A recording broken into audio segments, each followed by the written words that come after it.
Hello అండి. శ్రీ శ్రీ శ్రీ వరహలక్ష్మి నరసింహస్వామి దేవస్థానంలో April 30వ తేదీన నిజరూప దర్శనం చందనోత్సవంకి నిర్వహిస్తున్నారన్నమాటండి. స్వామివారు చందనోత్సవం అనంతరం మొదటి చందనం పోతకు అవసరమైన చందనం అరగదీత ఆలయ అధికారులు నిర్వహిస్తున్నారు. చందనం అరగదీత కార్యక్రమంలో శనివారం special production force inspector G. Mahesh గారు పాల్గొన్నారు.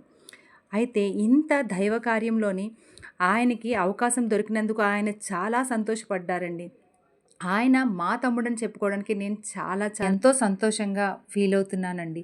అయితే ఇంత పెద్ద దైవ కార్యంలో ఆయనకు ఒక చిన్న అవకాశం దొరికినందుకు నిజంగా ఆ దేవుడికి చేతులెత్తి నమస్కారం పెడుతున్నానండి. గోవిందా గోవింద.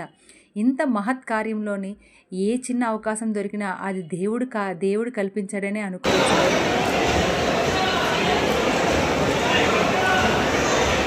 విశాఖపట్నంలోని ఏప్రిల్ 30వ తారీఖున స్వామివారికి చందనోత్సవం జరుగుతుందండి. స్వామివారి నిజరూప దర్శనం చూడాలనుకునే ప్రతి ఒక్కరూ కూడా ఈ కార్యక్రమంలో పాల్గొని తరిస్తారని మనస్ఫూర్తిగా కోరుకుంటున్నాను.